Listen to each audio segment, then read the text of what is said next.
Welcome, Saber enthusiasts. I am Nick Nitro, and I am the Lord of the Crucible.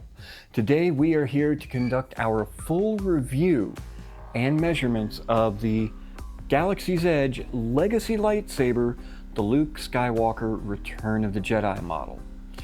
Now, this does come with two separate emitters, as you can see here. But for the most part, we are going to be measuring and testing, most importantly, this emitter section right here, because this is the one that accepts the saber blade. This one looks very pretty and it's really nice, but it doesn't have any way for the blade to attach. Even the emitter, that's not a blade plug, that is all solid metal. So we're going to set this off to the side, and we're just going to focus on this for right now. Now, since the unboxing, I've actually taken some time to play around with this, spin it a bit, and I'm actually kind of surprised in a couple of respects. I've never been a fan of the control box here. It always felt like it would get in the way, it would hurt, but I find that I keep grabbing up here and maybe even a little higher, because I do like to choke up and get close to the emitter. But the control box actually prevents my hand from slipping down towards the bottom or even off the saber. Whether or not that's going to hurt during testing is another matter. But it's not as in the way as I originally expected. And for a two-handed grip with it forward, it's not that bad. I tried a two-handed this way, really kind of digs in back here.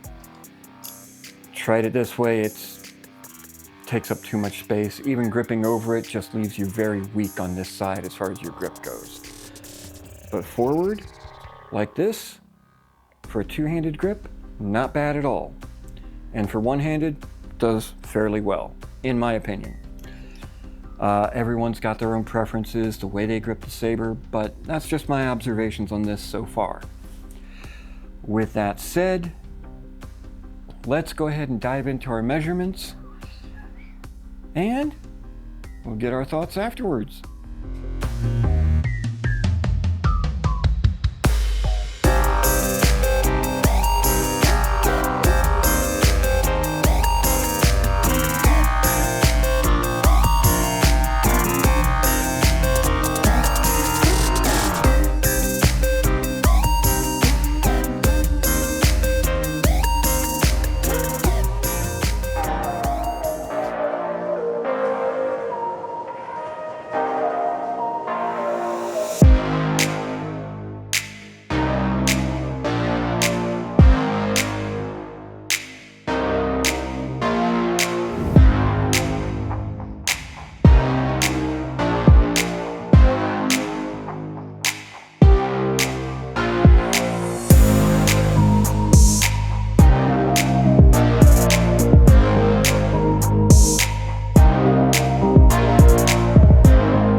Okay, so that was very interesting.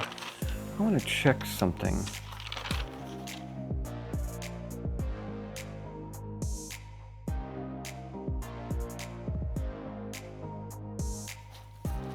Okay, so this is a larger diameter hilt.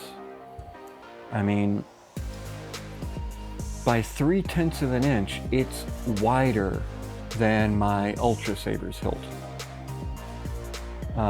at its widest point up here.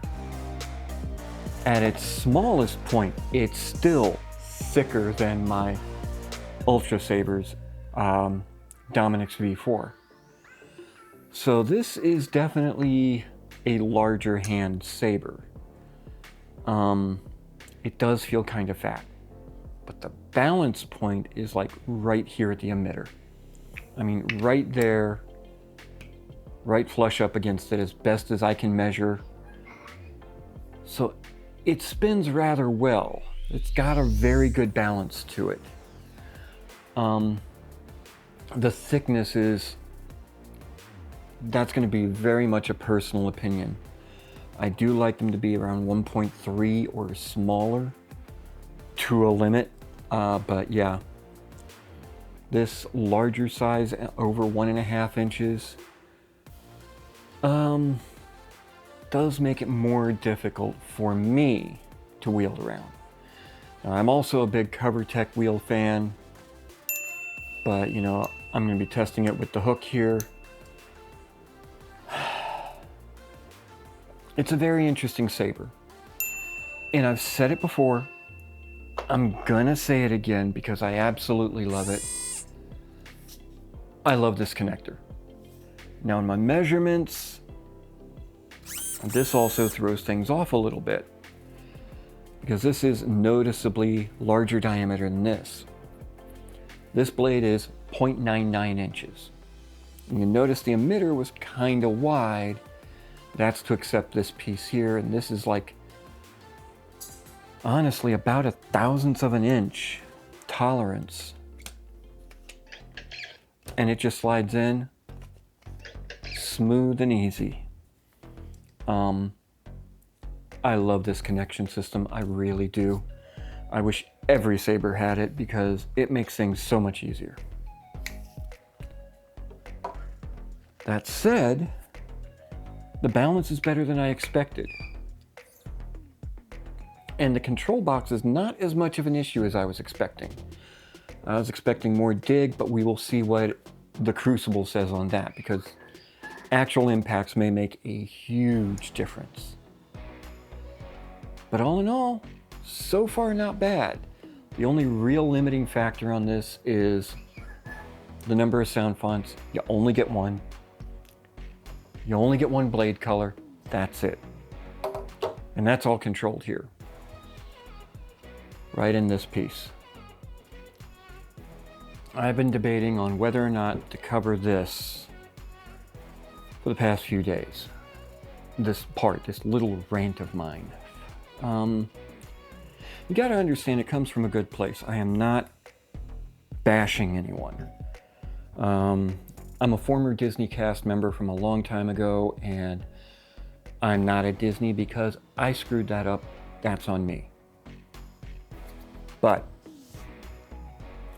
that said, I still kind of maintain a cast member mentality. You know, wanting Disney to do better, wanting to strive to be better, to give everybody a better experience. And when it comes to lightsabers, now at the outset, let me state, I know not everyone who watches this channel is as into this as some of us are. Some of us will go out there, get sabers that we can add sound fonts to and reprogram and put all this effort into it. But that said, this is a lightsaber that only has one color and one sound font. Now, it's a legacy lightsaber. It's supposed to be the film. It's supposed to be the character lightsaber. There is a rationale for it. This is a string blade. It's not a NeoPixel blade. This is actually the first string blade I've had on the channel. So as you've noticed, it doesn't light up the same way that a NeoPixel blade does. It's more digital. So this is a lightsaber that I picked up from Ally Sabers. Now, more than likely, this was a promotional price. I got it for about $160. It is a Profi-equipped lightsaber. With a memory card, you can add sound fonts, you can change the blade style, you can do all sorts of stuff, and it has a really good speaker in it. Most places you get a Profi-equipped lightsaber, you're looking at the same price that I paid for this, and 2 blades. This saber doesn't have smooth swing. Right now, the way the market stands right now, you can get a saber with smooth swing for about $100 bucks. Matter of fact, I know one company that their cheapest sabers have smooth swing. You can get an SD card with them. It can connect to Bluetooth to your phone and all sorts of stuff. For those that want a combined collection of Star Wars and Disneyana stuff, this is a perfect choice. And a lot of people that buy Disney sabers are not as into the saber hobby as someone like me is. I still have that Disney cast member mentality. Disney has the capability and the economy of scale to make every lightsaber trophy equipped or equivalent, and full NeoPixel blades. And at the scale that they would be purchasing, the cost of upgrade would be minimal. But this is me wanting the company to do better. It's a gripe.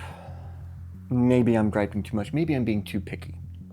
But you've got the difference between this and this.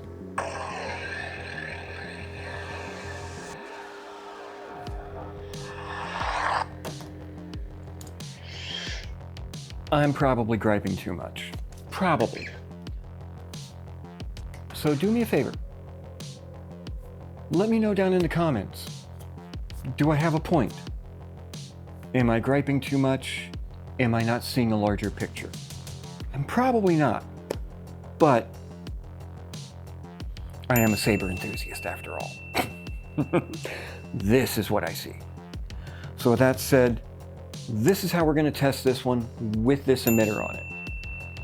This one has no electronics to break, so if this does break, this will make a nice shelf display. Until then, I am Nick Nitro, this is Rocky, and we will see you in the Crucible.